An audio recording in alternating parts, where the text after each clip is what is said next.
Amém! Quem aqui ama Jesus? Dá para melhorar, gente. Quem aqui ama Jesus? Gente, eu sou o Guto, como o Gu falou. Eu tenho uma mensagem de Deus para o seu coração. Mas antes eu tenho que fazer uma coisa. Queria agradecer, Gu, Lari, muito obrigado por todo o cuidado, por tudo que vocês fazem por nós. Eu sei que a gente sempre agradece vocês antes das ministrações, né? Mas eu não quero que seja algo tipo, eles sempre fazem. Não, tem muita verdade no que eu estou dizendo, que a gente ama vocês. Muito obrigado, porque vocês respiram o Urcap. Quero agradecer também o pastor Eduardo, pastora Priscila. O pastor Eduardo está dando treinamento agora, por eles terem obedecido à direção do Senhor. Porque a Reino, tudo que nós estamos vivendo hoje é fruto disso. E, gente, que legal. Gente, o que eu quero falar hoje é sobre uma vida para se viver. Que vida que nós temos que viver? Uma vida pregando o Evangelho. Para quem não sabe, eu esses dias acabei de voltar de uma viagem missionária, a primeira viagem missionária da Reino, em grupo. A Emily estava lá. E não, gente, acabei de falar que a primeira viagem missionária da Reino, pelo amor de Deus, vamos aplaudir a Jesus por causa disso? E, gente, vocês não têm ideia do que a gente viveu lá. A gente viu, assim, o sobrenatural do Senhor. A gente está vivendo um tempo muito profético, onde pessoas do grupo que foi com a gente estão tendo revelações em sonhos, estão realmente tendo muitas experiências impactantes com Jesus. E uma experiência que eu quero contar sobre essa viagem é a seguinte: a gente estava lá e no sábado de manhã, a gente foi na quinta e chegou aqui na terça, então a gente ficou ali quase que um fim de semana, né? No sábado de manhã, a gente fez uma ação evangelística onde a gente foi nas ruas falar de Jesus. E daí, a gente estava em um grupo, o meu grupo estava eu, a Emily, dá um oi. A Emily e um voluntário da Reino em Medianeira. E daí a gente foi lá, a gente entrou em um 1,99, que não tem nada de 1,99. E daí a gente encontrou duas duas mulheres, né? E uma era a Elisa e a outra era a Karine. E elas estavam em horário de serviço, a gente atrapalhou o serviço dela, mas a gente falou de Jesus para ela. E daí elas nos contaram que elas estavam afastadas. Elas estavam afastadas da igreja, afastadas dos caminhos do Senhor. E daí o que aconteceu foi muito louco. Porque no dia anterior a gente fez uma carta profética. A gente basicamente recebeu 10 bilhetinhos. A gente orou, falou: Senhor, o que você quer falar para as pessoas de amanhã? E daí o Senhor falava, e a gente anotava, e a gente entregava a carta. E foi muito massa, porque a gente vê como o Espírito Santo age. As pessoas falando: caraca, isso daqui faz total sentido para mim, glória a Deus. Então, assim, foi muito bacana pregar o Evangelho para essas pessoas, porque, pessoal, isso é o que a gente tem de mais precioso para fazer na nossa vida, pregar o Evangelho. É o que a gente tem de mais legal para fazer. O que a gente tem de mais legal para fazer é pregar o Evangelho. O enfermo, a gente ora por cura e Jesus cura, gente. Jesus está vivo. Então, isso é o que nós podemos fazer de mais precioso. Então, a gente falou de Jesus para tudo quanto é tipo de pessoa. E a gente orou e falou de Jesus para criança que não tinha pai, para morador de rua em casa de passagem, para pessoa em horário de serviço. Tudo que você imaginar de pessoa, a gente falou de Jesus para essas pessoas. E glória a Deus. Só que quando nós falamos sobre a pregação do Evangelho, sobre o ID, a grande comissão, a gente encontra uma pergunta muito frequente, que é: como perder a vergonha? Que é exatamente o que o Hugo falou. Então, como perder a vergonha? E Atos capítulo 4, verso 31, se vocês puderem abrir, quem trouxe Bíblia, ou quem tem Bíblia online, tem aqui no telão também qualquer coisa. Vai dizer assim: tendo eles rogado, ou em outras traduções, orado, tremeu o lugar onde estavam reunidos, e todos ficaram cheios do Espírito Santo e falavam a palavra de Deus com intrepidez, ou em outra tradução, é ousadia. Resumidamente, a gente perde a vergonha de falar sobre Jesus, a gente perde o medo de pregar o evangelho quando a gente ora a Deus pedindo ousadia. Os apóstolos, eles estavam reunidos em oração. Então, aliás, Pedro orou, e daí Deus atendeu no verso 31. O verso 29 e o verso 30 é Pedro orando. E no verso 31 é Deus respondendo a oração de Pedro.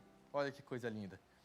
Então, gente, orando e pedindo ousadia para o Senhor, nós perdemos a vergonha de falar de Jesus. Só que o que é curioso é que a ousadia não é algo natural. Na verdade, a ousadia é característica de alguém que é cheio do Espírito Santo. Quem aqui é cheio do Espírito Santo? Não passou confiança. Quem aqui é cheio do Espírito Santo? Amém. Porque a Bíblia, eu acredito muito, eu creio de verdade nisso, que a Bíblia, ela é muito intencional no que ela diz e em como ela diz. Em Atos capítulo 4, verso 31, a Bíblia não diz, e eles pregando o evangelho com ousadia foram cheios do Espírito Santo. Não, a Bíblia diz, e eles sendo cheios do Espírito Santo, anunciavam a palavra de Deus com ousadia. Porque alguém que é cheio do Espírito Santo não se move por medo, por vergonha ou por emoções, mas na verdade se move por ousadia no Espírito.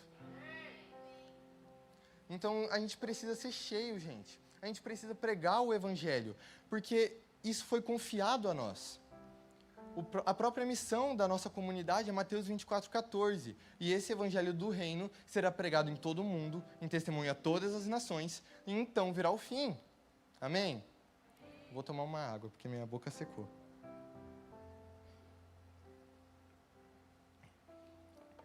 Então, pessoal, a gente precisa entender que urge em nós pregar o evangelho.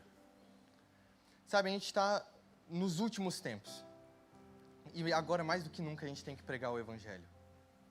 Sabe, às vezes a gente pode falar, Guto, mas é que eu não estou de frente de uma multidão, pai. Quando eu estiver de frente para uma multidão, eu prego o evangelho, eu falo de Jesus. Não, irmão. Prega agora. Por que não? Sabe, glória a Deus. Se Deus te colocar na frente de uma multidão para falar de Jesus, amém. Que seja uma bênção e que você pregue com ousadia.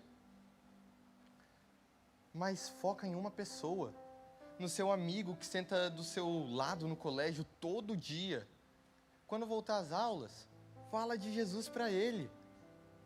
Sabe, gente, em Lucas capítulo 2, verso 49, a gente vê Maria encontrando Jesus no templo. Jesus tinha 12 anos.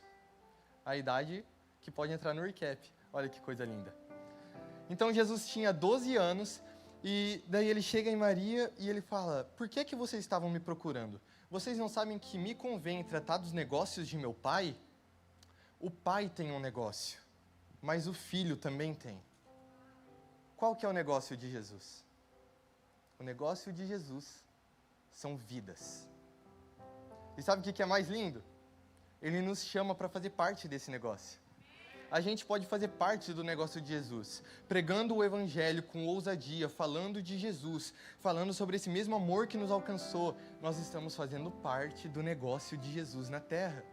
A gente está sendo mãos e pés do Senhor aqui na terra. Isso não é lindo? Sabe, pessoal, às vezes a gente pode colocar muitas limitações.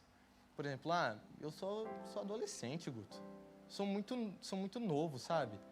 Eu não tenho a estrutura para falar de Jesus. Eu não fiz faculdade de teologia.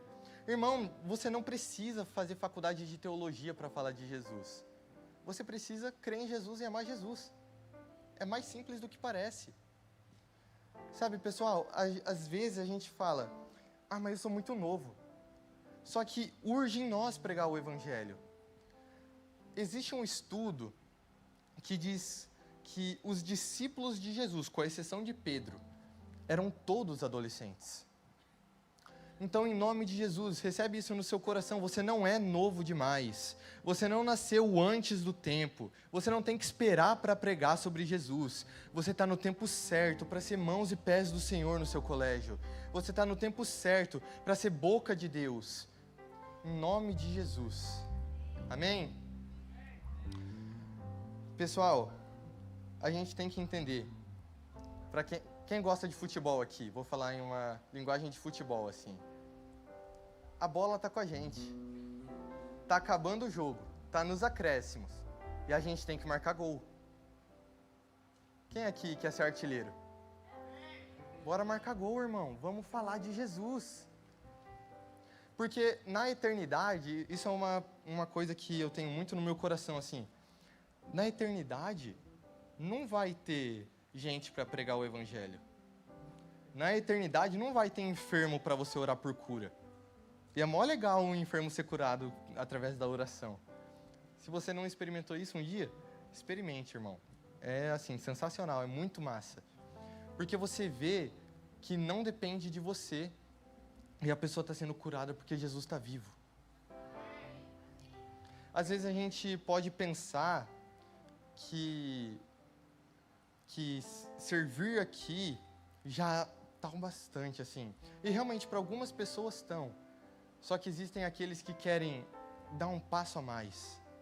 Aqueles que querem ir mais profundo.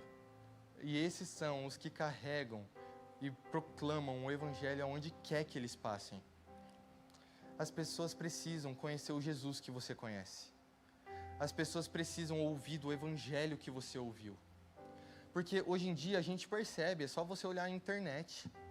As pessoas, elas estão muito amarguradas, gente. Elas estão muito voltadas para o seu próprio umbigo. As pessoas, elas já não amam umas às outras. Elas estão muito presas ao pecado, aos seus vícios, com uma falsa sensação de liberdade. E você sabe, eu sei, que tudo que essa pessoa precisa é de Jesus. A gente precisa pregar o evangelho para essas pessoas. Porque, sabe, a Bíblia nos diz, o apóstolo Paulo vai escrever em uma das suas cartas, em Romanos, como ouvirão, se não houver quem pregue? E sabe, a gente não precisa ganhar uma multidão, a gente precisa ganhar um. Foi assim que Jesus fez. Jesus não chegou na frente de 10 mil pessoas e falou, aí rapaziada, quem quiser me seguir, me segue, tamo junto. Não. Jesus, ele chamou um por um. Então, você vai estar falando de Jesus para uma pessoa. Pronto, se converteu, começou a andar nos caminhos do Senhor, traz para cá, traz para nós. E daí depois, fala de Jesus para a próxima, e para a próxima, e para a próxima.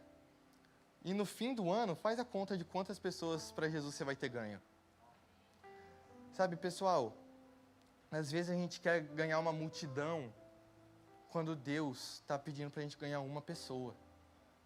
Às vezes a gente quer estar lá no palco do Descende pregando e ganhando milhares de pessoas para Jesus, quando o Senhor, ele quer que a gente ganhe uma pessoa. A gente precisa ser fiel ao que o Senhor tem nos confiado. O Senhor, ele não quer de nós que a gente seja grandes pregadores e uau, e poder de Deus. Não.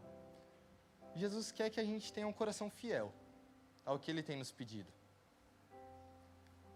E eu creio de verdade que o Senhor, ele pede para que a gente fale com as outras pessoas sobre ele. Às vezes, a gente pode estar querendo um grande palco com um microfone, com uma multidão, né, Gu, olhando para a gente, quando na verdade Jesus pede para a gente falar de Jesus para o amiguinho do nosso colégio. Então, sabe, pessoal, que a gente passe a ser cada dia mais fiel ao Senhor, em todas as áreas, falando de Jesus, vivendo para Jesus, em tudo quanto você imaginar. E que a gente seja ousado no Espírito, porque isso é característica de alguém cheio do Espírito Santo. Fica de pé, vamos orar.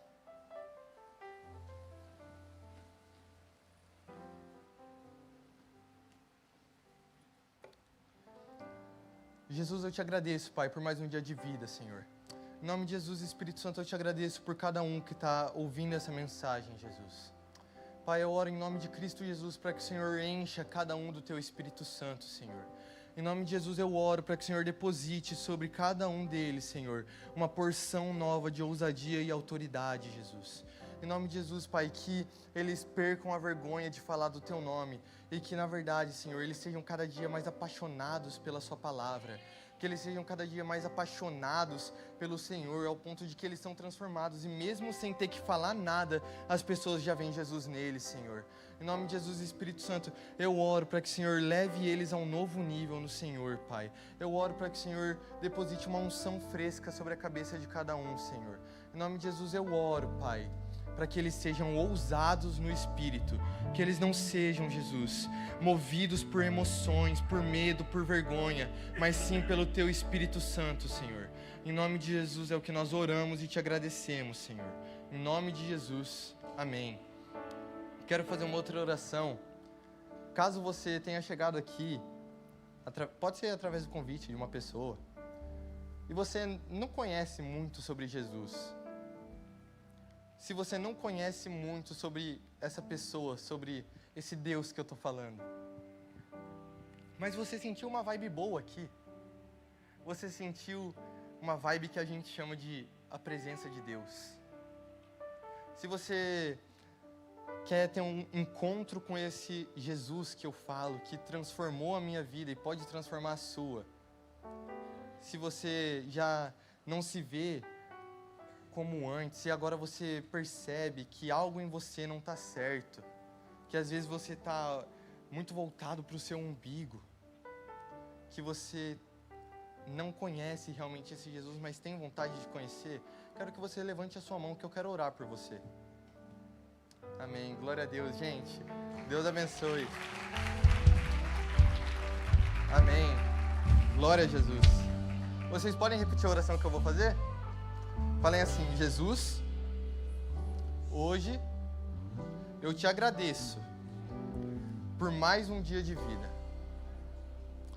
E eu oro, te confessando como meu Senhor e como meu Salvador. Eu entrego a minha vida nas suas mãos, para o Senhor fazer o que o Senhor bem quiser. Eu sou teu, Jesus. Em nome de Jesus. Amém.